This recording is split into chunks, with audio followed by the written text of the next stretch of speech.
So for those of you who were not here yesterday, I'm Giuseppe De Simone. I'm an Italian, moved to Sweden. I've been living in Sweden for 10 years. I'm a coach and a trainer. And yesterday we talked about culture, and today we're going to explore the other side of the coin. And I started by saying that in the last couple of years, I've embarked on a mission. And my mission is to democratize the leadership skills for everyone. Why is that? Because there is so much need of leadership as a skill, as a capability, everywhere. When I look at data like this, really my heart is bleeding. You see, this is the first number is the Gallup research. They say almost 3/4 of all employees are not engaged. And how does this compare to the fact that if you look at the statistics, same Gallup research about the happiest countries in the world, most of the happiest countries in the world are in this room. Right? 2023 is Finland, I think, is number 1, and I think it was Denmark number 2. Exactly. Yes. And Iceland number 3. And I check it up. Czech Republic is number 18. And Italy is not even in the first, in the top 20. But Sweden is number 6, so, we're getting there. So, but, this doesn't sound strange, that, we seem to live in the happiest country in the world, and still, we are disengaged at work, and this is also cost a lot for business. I read some statistic that, people leaving their company cost something like $223 billion to U.S. company in the last 5-6 years. So it's a massive thing. But we also need leadership in our society. Think about, problem like climate change. How much this kind of leadership has managed to achieve, and how much this kind of leadership has managed to achieve, right? So maybe we need more kind of leadership in our company, in our society. That's why I feel compelled to say, okay, why this leadership should be, or education or inspiration should be just for people that have a formal position. Why is this cannot be for everyone? Because in the end, in our complex ecosystem, there are situations in which we are leading, and there are situations in which we are following. And there is always situation inside or outside our company where we need to be in a leading, right? And therefore, I want to talk about leadership from this perspective as a capability, right? And so first of all, it's a more a competence, a capability that needs to be developed all around the organization. And it's not something connected to a specific personality. So, okay, that guy, he's a hero, he was born with leadership muscles, with natural leadership muscle. And it's not something, as we said, that is tied to a specific role, but also that it's something that evolves around multiple dimensions. Of course, one of these dimensions is the attitude we show, our behavior, but actually, we hear a lot about what is good and what is wrong. I was at the coaching clinic, people were asking what is the right thing to do in this situation. Well, the answer is always it depends, because there's no right or wrong leadership behavior in absolute. But it's always depend about in which kind of situation you find yourself, but also what is the cultural context you live in. For example, what kind of leadership does your team expect from you, or your peers expect from you? What do they feel comfortable with that, right? I'm going to talk more about this in detail, because you see this intersection of these 3 dimensions, it's a point that we call organizational archetype. I know that this seems a name that is very fancy in this conference. I think at least 3 of us talking about archetypes.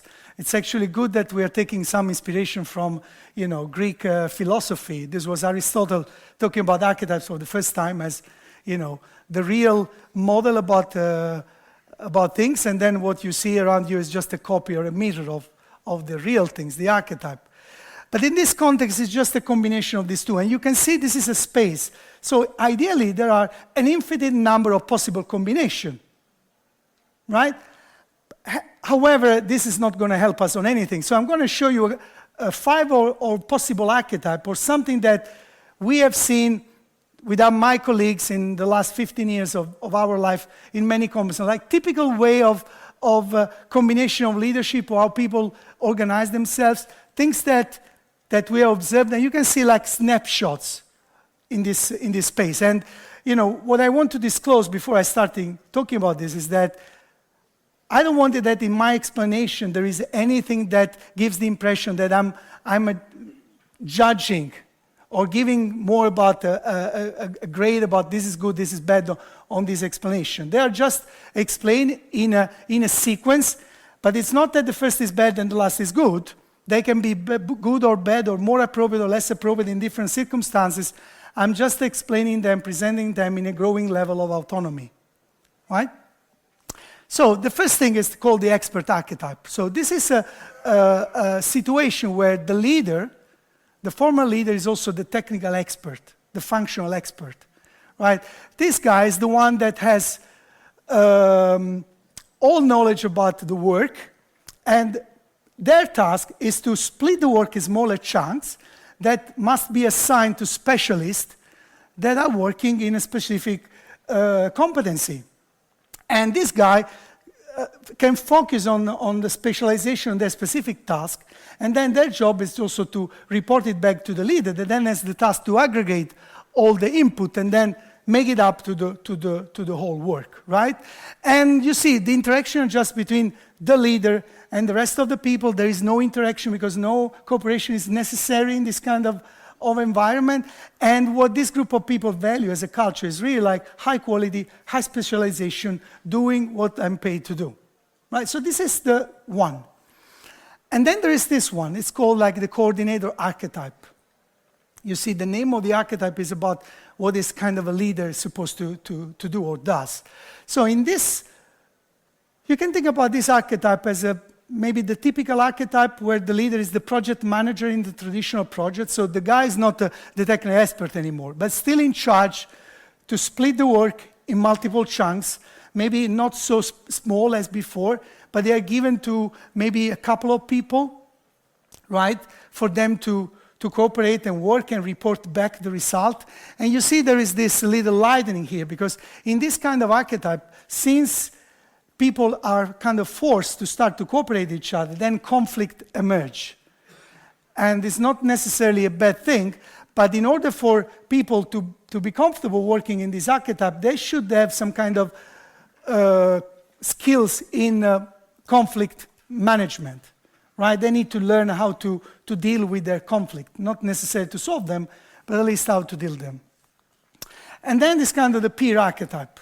Right, here you see the leader is not in the center of the star anymore, but it's kind of a peer member, right? So he has the task to, or they have the task to give a common goal to the team, and this group of people is supposed to take decision collaboratively. So they need to learn how to make decision collaborative, and the leader might still take some veto power on some decision, but still really feeling part of the rest of the team.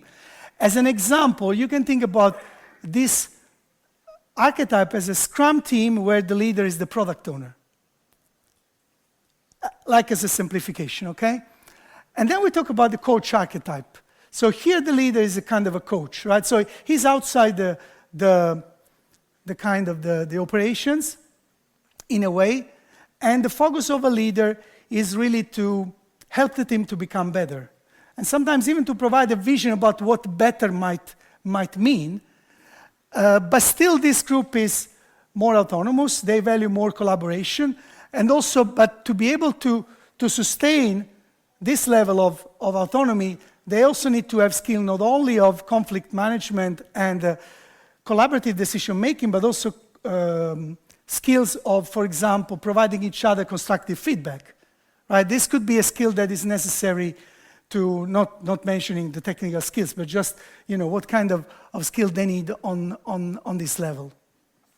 And then last but not least, you have this strategist archetype, where really like, and this is kind of things that might sound less tangible, and it's very rare to see it, like the team is completely self-managed, And the role of the, appointed leader, whatever it is just to make sure that what the team does is aligned to the company strategy, and make sure that, the input and of what this team is doing are taken back to the overall company strategy. And this is like completely self-autonomous, and, the leader goal is really like to focus on the strategic stuff. So again, none of this is good or bad, just I'm describing 5 possible snapshots for that. So what do we do with that?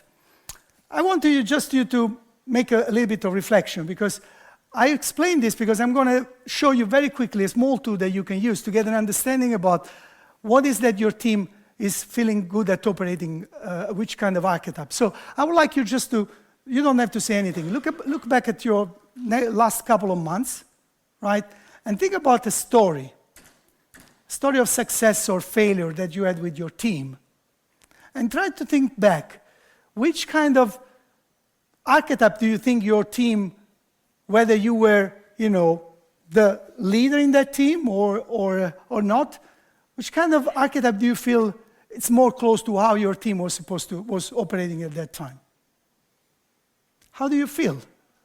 Do you feel good or bad?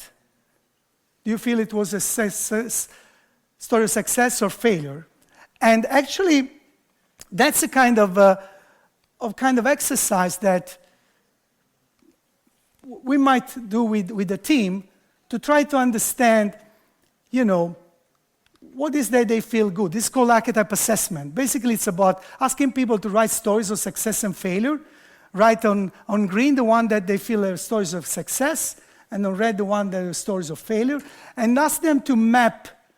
And this is actually from a real assessment. It's done in Miro at a Finnish company.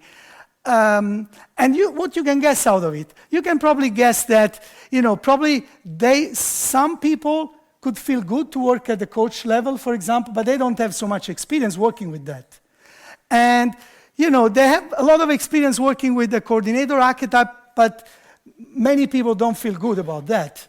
But, peer archetype would be something that is something to work about. They have some good or bad experience, but maybe it's something that it's good to consider. Maybe there might be work and improve, and together we can decide, okay, what can we do to be more autonomous? What can we do to work better at this archetype and lesson? And this starts a lot of interesting conversation that has both the value of exposing to the team, but also to the leader. Okay, what is the context, the cultural context I'm operating this? Yesterday we talked about company culture. We are more talking about a microculture level in that specific group of people. And what do we do with that? You might imagine that, as we see, there are different behaviors that fit best in each of these archetypes, and there might be other behaviors that don't fit very well. We use the word coherent, right, as yesterday. So we don't want to talk about good or bad leadership behavior. We might talk about leadership behavior that are more coherent with a certain cultural context, or leadership behavior that are less coherent to a certain cultural context. And, these are just 6 behaviors that we got inspired by Daniel Goleman's work. I'm not going to go through this in details, but you can get an idea about what is some keywords that are connected to this leadership behavior. But I'm not explaining this because I would like to give you some time for you to assess yourself about, okay, which of these behavior are I feel that are natural to me, and which of these behavior I feel a little bit more tight, and maybe there are some that I don't feel comfortable with. So I have a little tool for you. So I'm going to give you really now time to try it out. And I got promised by our development team that, if we have 30 access per second, only one is going to fail. So let's see if the promise is right. So what you will be presented here is something about, you will be asked to tell a story about an interaction that you had with your team, right? And you can write the story, but the most important thing is that you are asked to signify that story according to certain triangles, certain parameters. You have a ball in the middle that you can, move where you feel more comfortable with. And then if you do it, then probably it's going to take you maximum 4 minutes. Then what you get is a report. That gives you something, tells you something about it. So I'm going to give you a couple of minutes of silence for you to... Can you try again? Okay. For how many people it doesn't work? So I have to... So they didn't promise anything good, right? Sorry? It was not working. Maybe try again, or maybe try with a different browser. But if you do, you will get the material, so you can try it at home as well. But I really would like that at least some of you try it now, right? Is this working for you now? Okay. Yeah, you can also skip the story or just write blah blah and then just think about the story and just do the triangle, right? That's most important, because at this moment we're not looking at the actual story. It's good to write the story because you might want to look at it later on, because actually this version that I'm showing you, it's a free version that you get the report out of one story, which of course can be meaningful or not. But imagine if you then can get a report based on 30, 50 different stories of how you interact with your team that are provided by your peer, by your team, by your boss. And based on this interaction, you can get a report about, okay, how do we feel, what is the behavior that is more meaningful or that we feel more comfortable with, that comes more natural, and which is the one that we really don't feel comfortable with. Right? Anyone has finished yet? Anyone has got the report yet? Okay, takes a little bit more time.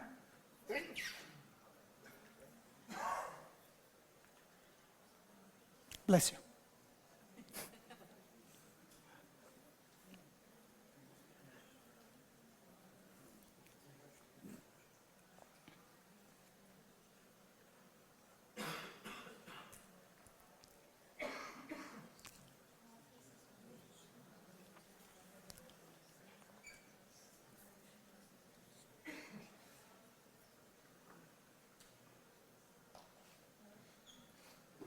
Raise your hand when you're finished and you got the report.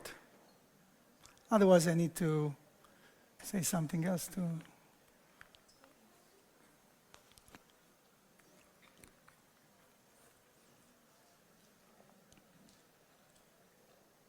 Okay. Have you got it? So what did you get? You got like a certain percentage, right, on the different behaviors. Do you see that? Right? So basically, the leadership behavior, when you got the highest percentage, means that this is the one that you feel more comfortable with, right? And the others, of course, the one that you get the less percentage, means the one that this is probably the one that you feel less comfortable with. And of course, this is based just on one story. But I would like to ask you, how do you feel about that? Do you feel how does it reflect your view about yourself? It's kind of all over the place, which might be a good thing. I'm going to get to this very soon, right? Or might be just because it's one story. Anyone else get you got it. So you have like different behaviors, different percentage. What's your view? How right this seems? Close. So can we know where is your highest percentage? And what number, not the number, what is the behavior that you got? Catalyzing. Okay. And what is the one that you got the lowest?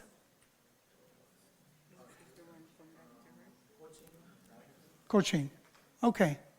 So actually, this is kind of reflection, and we don't have to do it now, but this is kind of reflection that you can also do with yourself, right? And again, this might be based on a story that you just made up now, but if it's of, based on multiple stories, this might be a little bit more meaningful.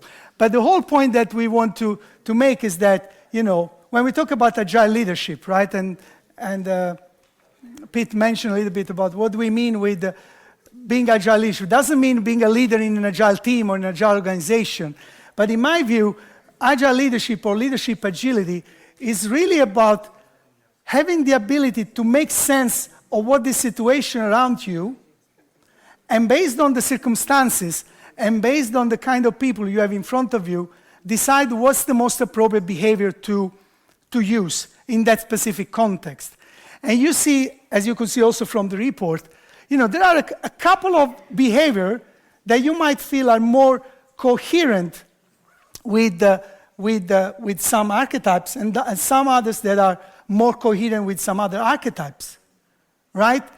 And actually, if you want to really have the agility and the flexibility to meet your team where they are, you need probably have the ability to master many of those. So that's why it might be a good thing, right? Because if you have more tools in your toolbox, then you have the ability to be flexible to more situations. Because what happens otherwise is something that I call motivational debt, right? What is that you cause when there is this friction? I make some example, right? I've seen in many this agile transformation. I mean, you have a very bureaucratic company where, manager the day before they, continue micromanaging people, and then the day after now it's kickoff of the agile transformation that we have been consulted by some big consulting. So, we have this X day that we have now to start 100 teams at the same time. So from now on, we are agile. Hey guys, you are now self-organized. So you can do whatever you want. I'm here for you to support. And then you see the poor guys looking at each other and say, what the hell? What do you mean with that? Just tell us what we need to do and we're going to do it, right? So what is these things? Right, this is this kind of incoherence, this friction that can cause, for example, a lot of frustration and people to leave as well, right? Or the other way around, maybe a group of people that have been very autonomously working for a while, and then the new manager comes that started Scrum in another company, and now they're imposing that everyone is going to have 2-week sprint, and everyone is going to have the sprint review on Tuesdays, right? Say, seriously? Again, so that's what happens when, and you, like in the technical debt, if this happens, you need to pay back a lot. It takes one action to mess up everything, but it takes a lot to come back, right? So, but I mean, one thing is about, meeting your team where they are. Another thing is about, okay, maybe it's good to have higher level of autonomy, because actually what I didn't tell you is that a team that is able to work at an expert level will never be able to work at a coach archetype. But the opposite is true, that a team that is autonomous, able to work at coach archetype, maybe sometimes when it's necessary, is able to work at the expert archetype when the reality demands. For example, there is an emergency, right? And the building is burning. There's no point to ask questions and see. We need to follow the directive of the person in charge to give directive to what to do. So I'm a bit simply oversimplifying it, but just to give an idea, right? So it's actually good to grow anyway higher level of autonomy, because this gives more flexibility, more, I use a bad word like resilience, right? So actually it's something you would do. But how you do? You don't do like the manager before, from overnight, now you're self-organized. But you do step by step. And you need 2 things. First thing is this team need to grow in the skills that we mentioned before, like the collaborative decision-making, conflict management, and feedback. But also, you need to take them step by step. And how you do that, again, as yesterday, for those who were there, you need to work on yourself. Leadership behavior is the only thing that you can change if you want to change the reality around you. So you see, there are in the map before, you see there is always a leadership behavior that seems to fit 2 adjacent archetypes. So how do you do that?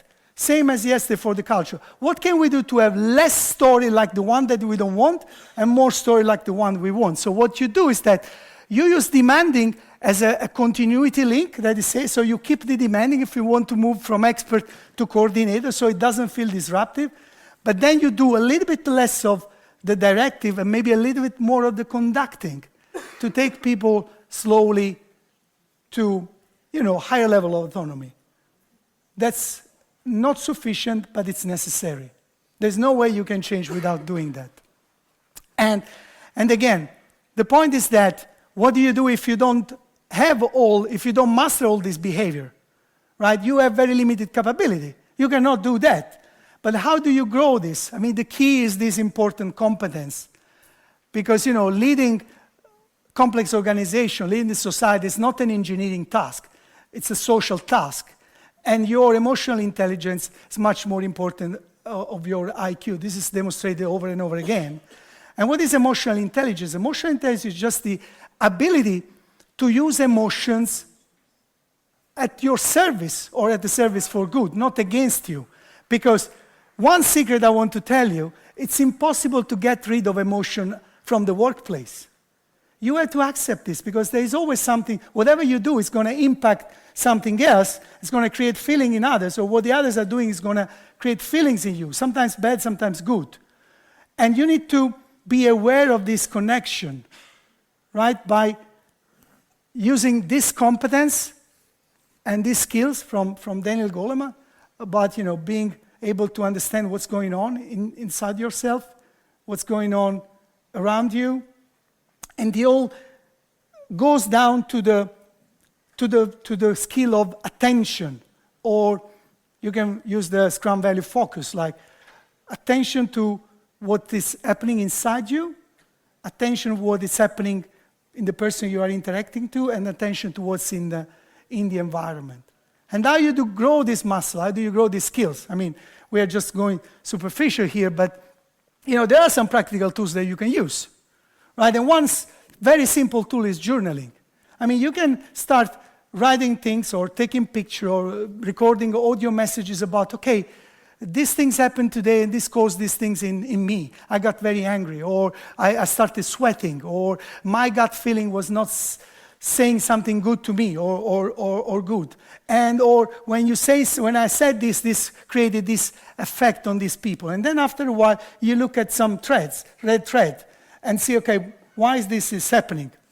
And try to conceptualize on this with self-reflection, because we don't learn from experience. We learn from conceptualizing experience. So this kind of thing that seem, but this is too expensive. But what is the option, right? And then it's the option. The alternative is to go with the lizard brain, and just to react to things. But you need to be more conscious about and these are other tools like peer feedback. Maybe a good idea is that you ask a colleague of you to follow you, to shadow you, and observe you interacting with in different situations. And then, filling in the blind spot that you have, right, in yourself. And so on and so forth. And maybe last but not least, get a coach. A coach could be something very useful, because it's necessary here is to keep consistent, to be committed, right, and continue on the road. Is something the coach could help you with. I'm finishing. We started a few minutes later. So as yesterday, if you want to give me a feedback on this, you can use this link and answer some question. I am very grateful of all the suggestion and testimonial from yesterday, and really this is about being a leadership in today's world. Ready for the challenge? I just wish you to enjoy the journey, whatever it is. Thank you so much.